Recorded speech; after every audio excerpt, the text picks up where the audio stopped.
Originally titled Island, Blink Twice is the directorial debut of Zoe Kravitz.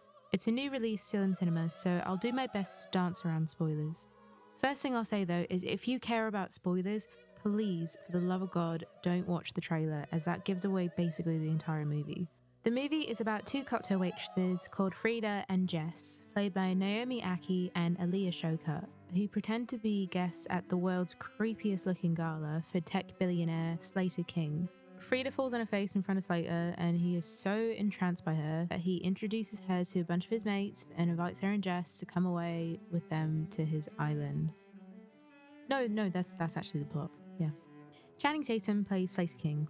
His character is kind of a mix of Andrew Tate, Jeffrey Epstein, and Elon Musk. He's been in some undisclosed scandal, which he's shown publicly apologising for, and says about spending time in a retreat on his own private island to become a better person, I guess. Once all of the characters get to the island, a large part of the movie is about them partying all day and all night. Slowly, over time, however, things start to unravel, and it comes to light there is a much darker reason for everyone being on the island.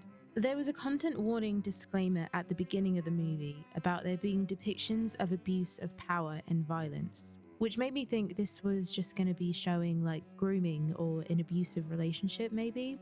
But no, this movie goes pretty graphic at points towards the second half. I think Zoe has created something which looks and sounds really great, but the main elements of the story's plot are just a bit silly and contrived, to be honest. The setup for them getting to the island in the first place feels more like something from a Wattpad story than a serious Hollywood movie.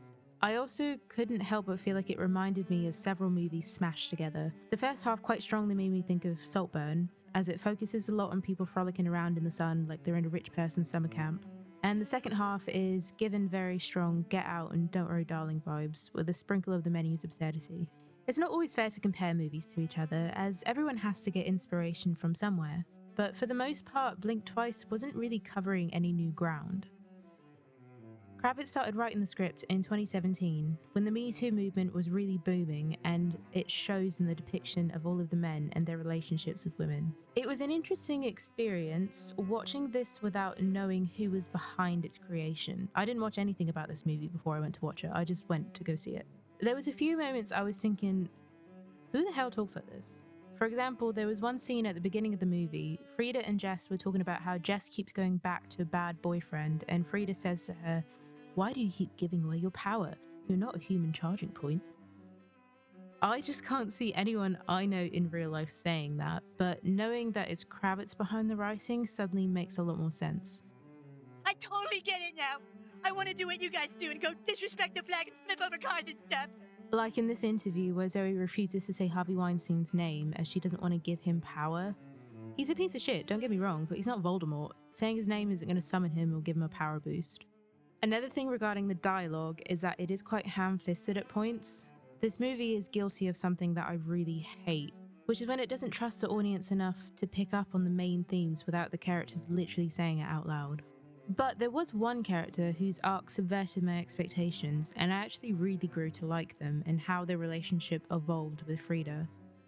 And there was also a moment while they were setting up for a revenge kind of payback where you suddenly hear Beyonce's I'm That Girl, which was fun.